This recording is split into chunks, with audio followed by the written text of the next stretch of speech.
دسر چاوین مره هاتی. تو هاتی لیف شرینا من، اوینو دل روینا من، وره خوشک برینا من، دسر چاوین مره هاتی. بخملو خیس تو اگزینی، شپالو شنگو شیرینی، جدا خوازی ردوربینی، بدیدار پتولاتی. بدیدارا خواه پرندی، بروحیو و شکرخندی، دویره ده هنرمندی، ببجنا خواه تو شمشاتی. جمن جانو جگر کشتن، دلو میلاک همی مشتن، تجی تیرو برو خشتن، بس اف مال میراتی. بس ای دل برو گاور، ببارینه لمن آور، تجانو دل کرن آگر، بتالانو ببرباتی. دماچک دا بشیرانی، مجانو دل سردانی، او گاور هجد بیکانی، دقاتک دا بصدقاتی.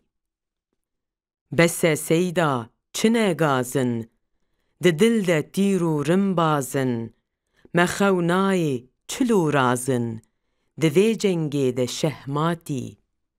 ببجنا خواه نیا آوی، جبرجه درکوی تاوی، ده هر چاخو ده هر گاوی، تو نازو ترهکو کاتی.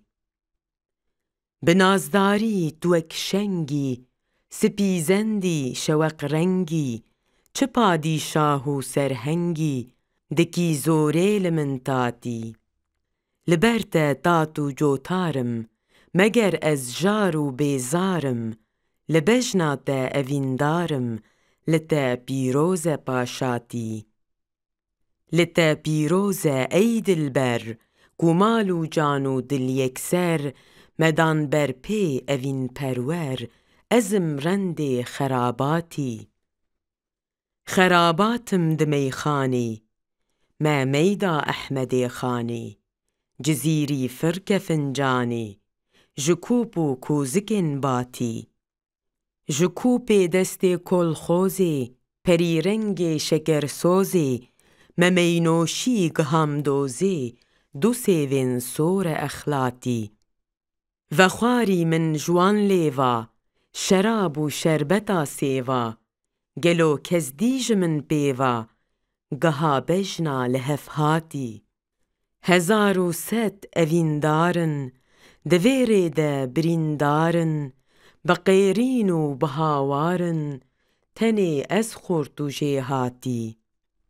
دویره ده گلک میرم، بلنگو اجدرو شیرم، بتاجو گوهرو زیرم، بس سیدا ابوقاتی. جگر خوین بز بکه فورتا، تو پیری لیوکی خورتا، تدل دا بر شوو روتا، بخوا که اراراتی.